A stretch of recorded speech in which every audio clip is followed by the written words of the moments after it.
How many embedded devices do we use every day? Just take a look around you. I guess you may see your phone, video games console, a smart TV, radiators, a washing machine, an alarm clock, a printer, and certainly some other equipment. But it's not just homes that rely on such embedded technologies. Modern cars use GPS, airbags, ABS, and a lot of sensors. Military equipment heavily depends on a connected system for navigation, communication, and control. A completely different example would be in hospitals with MRI helping doctors with decision making. Even products that seem unrelated to technology, like milk, are concerned, as their production, storage and transport involve embedded devices working behind the scene. Embedded devices are everywhere. They are so omnipresent that you usually don't pay attention to them. But let's do it for once. In the embedded galaxy, you have some main subcategories. I would personally mention the three. The first category are bare metal systems. Bare metal systems are used for simple tasks, they don't require an operating system, and the program will directly interact with the hardware. The second category are real-time operating systems. You may know Zephyr or FreeRTOS. They are used for applications requiring predictable timing, using, for example, task and semaphore. And the last category will be embedded Linux device. This is what we are talking about today. This is the category I'm working on every day. This is more suitable for complex applications requiring multitasking, user interface, and network connectivity. But on the other side, it requires a stronger processor compared to real-time operating systems, and it requires more memory, and you will have a higher energy consumption. I think the most famous embedded Linux board may be the Raspberry Pi. A lot of developers have at least heard about it. But it's not the only existing evaluation board. You can, for example, use the STM32DK1 from ST Microelectronics, a BeagleBone Black, or an NXP product with the IMX series. Okay, so let's work with our embedded Linux system. For our first experience, a cool thing to do is to create our own distribution. I'm sure you already know a lot of Linux distribution, even though they are not for embedded devices, such as Ubuntu, Fedora, or Arch Linux. Now, let's create the distro embedded VB. If you already worked a little bit with a Raspberry Pi, you may tell me, okay, but why? Because last time I worked with Raspberry Pi, I didn't need to create a full operating system. I just installed Raspbian and I was able to do whatever I want. Yeah, thank you for this question, Timothy, but you can't really use a predefined operating system for some obvious reason. Reason number one, you will not use Raspberry Pi as your final product. You will usually create your own PCB with sensors and drivers that are not present by default on Raspbian. The second good reason is industrialization. If you have to produce thousands of devices, it will be easier and quicker to have a custom predefined operating system ready to be used, rather than just have to install everything by hand or with a script. The third, last and main reason is to remember that you are working in an embedded device. So, you will have two big priorities. The first one will be security, and the second one will be cost optimization. You will try to have the smallest system possible in order to avoid CVE and to buy the smallest and cheaper memory component possible. In the end, your embedded Linux system may size around a few hundreds of megabytes. That's why we need to create a custom and accurate operating system. By the way, that's why you will never find APT, JCC or a toolchain installed on an embedded Linux device. To add your application, you will have to compile your code on your computer based on the target system.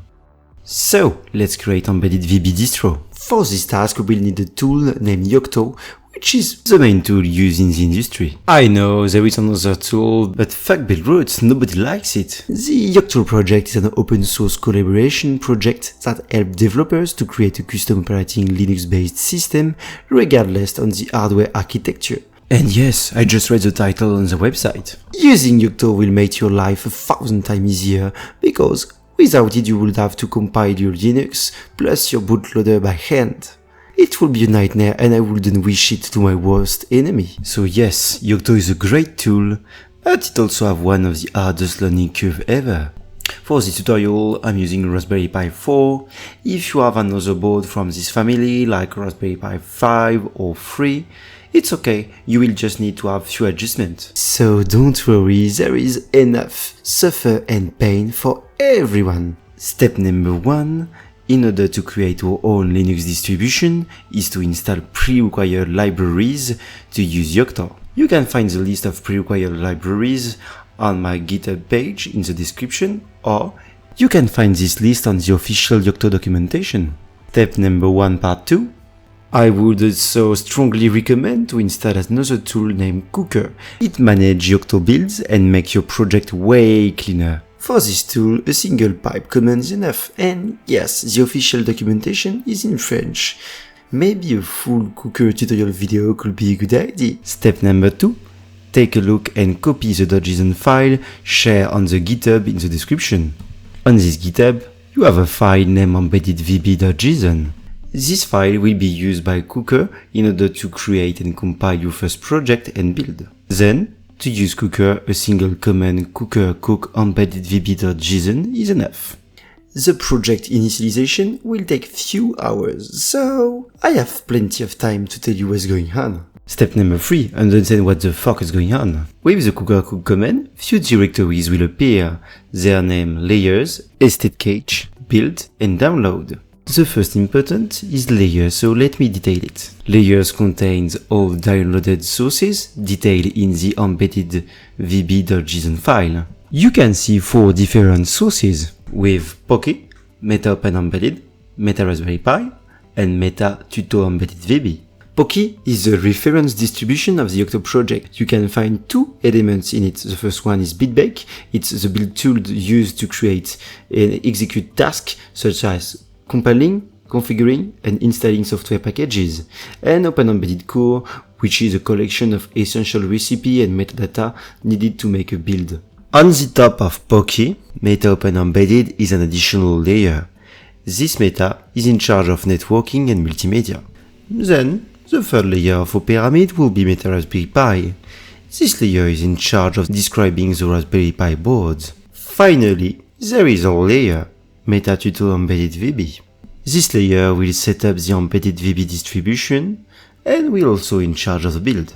Now we finally describe layers directory. So let's get back on the other 3 main directories remaining. The download folders contains all the sources which were downloaded for the build. Estate cache is a directory which will avoid you to recompile everything every time you will want to make a new build. It contains the result of already completed tasks, allowing you to reuse this task without any new operations. And finally, in the build folder, you will have a subfolder build embedded VB. This is a directory where the entire build process happens.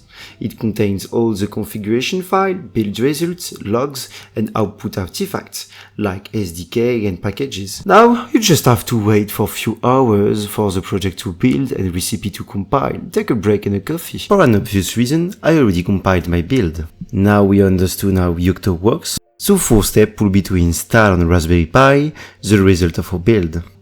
Now the build is finally over and we can go in the build tmp deploy image RPI4 directory.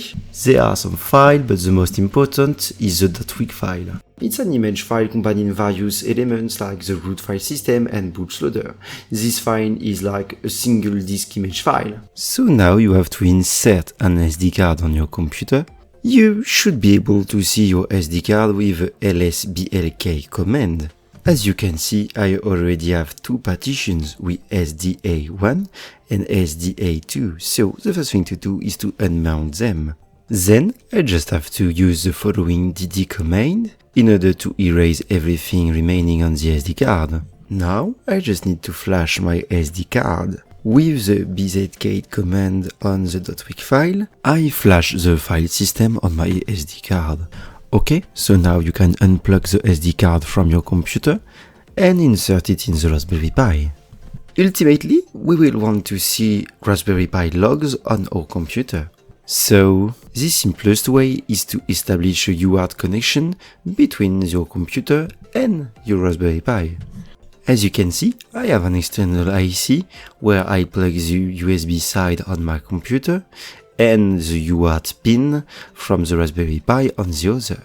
As you can see, the linked connection is finally established. Now we will need to add a tool in order to see what's going on the serial connection.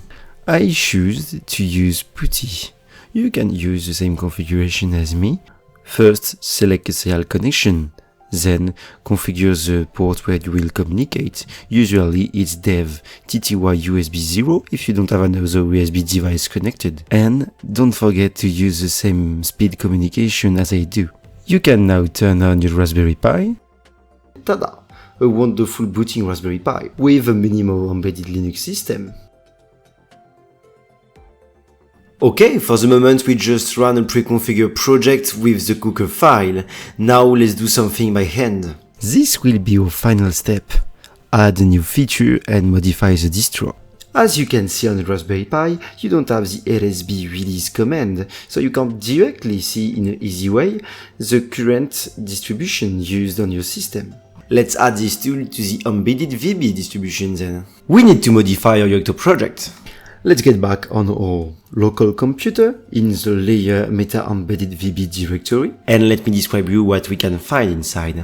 Distro controls high-level settings, such as the use of systemv or sysinit. It also manages distributions parameters. Machine describes the hardware architecture of the board you want to use. I wrote a new machine instead of using the default Raspberry Pi 4 machine because I had to configure the Raspberry Pi to display logs on the UART connection, which isn't the case by default. Recipes are the .bb files that describe how to fetch, configure, compile a software package. In this layer, you can find a very particular recipe, name and image. An image is just a recipe like any other, but it's usually describes which software component you need to add to your build. So first, we need to configure our distro name and version.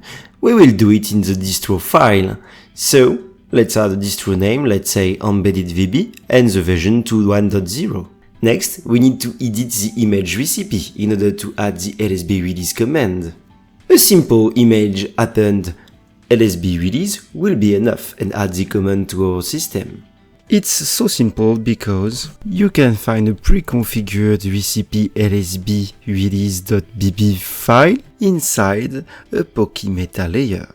So the way to integrate this software package is already defined. Now we just have to rebuild our project, everything will compile, and we will get a new .wick file. As you can see, you only need to compile LSB release software package, because everything else has already been compiled and it's stored in the state cache directory. It will also generate a new root file system and a new .wick file. Let's reinsert the SD card in your computer, redo the flashing procedure. After this, you can see your board boot once again. And now we do have the LSB release command. Now the LSB release command is present and you can see your distribution name is set to embedded VB and the version is set to 1.0 as we wanted. To conclude, we just scratch the surface of the Yocto tool and the embedded Linux in general.